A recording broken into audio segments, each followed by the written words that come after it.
aujourd'hui, on est à plus d'une semaine de grève à la SNCF. Les cheminots encore massivement dans la lutte. Il faut savoir qu'on est entre un cheminot sur 3 et un cheminot sur 2 en grève. Bien sûr, il y a une guerre des chiffres de la direction SNCF qui les trafique allègrement avec l'aide du gouvernement pour présenter qu'en gros, ce mouvement des cheminots, ce serait un mouvement minoritaire. C'est loin d'être le cas. À l'appel de CGT et Sudrail, qui sont très importants dans l'entreprise, eh bien effectivement, on est sur un mouvement radical vis-à-vis de la réforme du ferroviaire. On veut que cette réforme du ferroviaire, en présentation à l'Assemblée nationale depuis 2 jours, c'est-à-dire depuis mardi 17 juin, elle change radicalement de ton. Effectivement, cette réforme du ferroviaire, elle conduirait à l'éclatement de la SNCF en 3 entreprises. Ce qu'on dénonce depuis, ce que la CGT dénonce depuis 1 an et demi, 2 ans. On a cherché, par le biais de nombreuses initiatives depuis 1 an et demi, 2 ans, à faire bouger les lignes de cette réforme du ferroviaire. Le 22 mai dernier, on rappelle qu'il y avait près de 25 000 cheminots sur leur congé et repos qui étaient en manifestation à Paris. Le gouvernement choisit de faire la sourde oreille encore en ce moment dans la présentation de cette loi à l'Assemblée nationale. Nous, on dénonce aussi qu'à travers cette réforme, les conditions de transport des usagers vont être considérablement dégradées. Aujourd'hui, il subsiste encore un service public SNCF, certes malade, mais demain, c'est la mort du service public SNCF. Sur notre région, ça va se traduire par de nombreuses fermetures de lignes.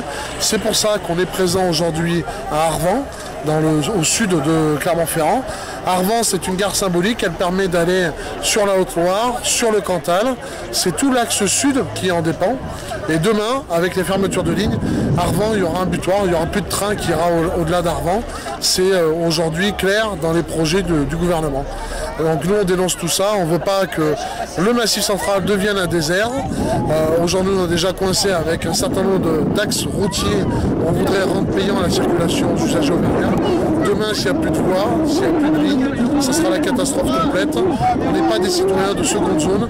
Et c'est aussi un des motifs d'engagement dans cette lutte des cheminots en Auvergne. Oui, on voit qu'il y a une véritable bataille de communication du gouvernement et de la direction SNCF pour présenter les grévistes comme des jusqu'au-boutistes, des gens irresponsables. Il faut savoir que nous, on a quand même un écho complètement différent. Certes, effectivement, on rencontre des usagers qui sont excédés, mais nous, on pense qu'ils sont déjà excédés, que au quotidien, le service public SNCF ne répond pas à leurs attentes. C'est ce qu'on porte, nous, à travers de cette réforme. Mais on a eu, par le biais de distribution de tracts usagers, de communiqués de presse, on se rend bien compte que la réalité quand même dans la population en France, c'est qu'ils comprennent bien aussi, pour une bonne partie, les motifs de notre engagement dans cette lutte. Malheureusement aussi, ce qu'on voit dans cette bataille de communication, c'est que le gouvernement fait tout pour qu'on n'aborde pas le fond et les questions de fond de cette réforme du ferroviaire. Ils annoncent qu'il n'y aurait qu'un Français sur 4 qui aujourd'hui soutiendrait cette grève. On sait aussi que malheureusement il n'y a que 2 Français sur 3, enfin il n'y a qu'un Français sur 3 aujourd'hui qui connaît vraiment la réalité de cette réforme. Et je pense que nous, ça impacte forcément le ressenti sur cette grève. Et c'est pour ça d'ailleurs qu'on demande un débat public sur l'avenir du transport en France et en Europe, et par-delà forcément du service public SNCF. Il faut savoir aussi que les associations syndicales CGT Sudrail avaient demandé un débat public télévisé depuis déjà pas mal de jours, et qu'on nous le refuse, c'est pas par hasard si on nous le refuse. Voilà, après on aura aussi à peser les choses avec les cheminots. Dans tous les cas, c'est les assemblées générales grévistes qui décideront des suites de mouvement.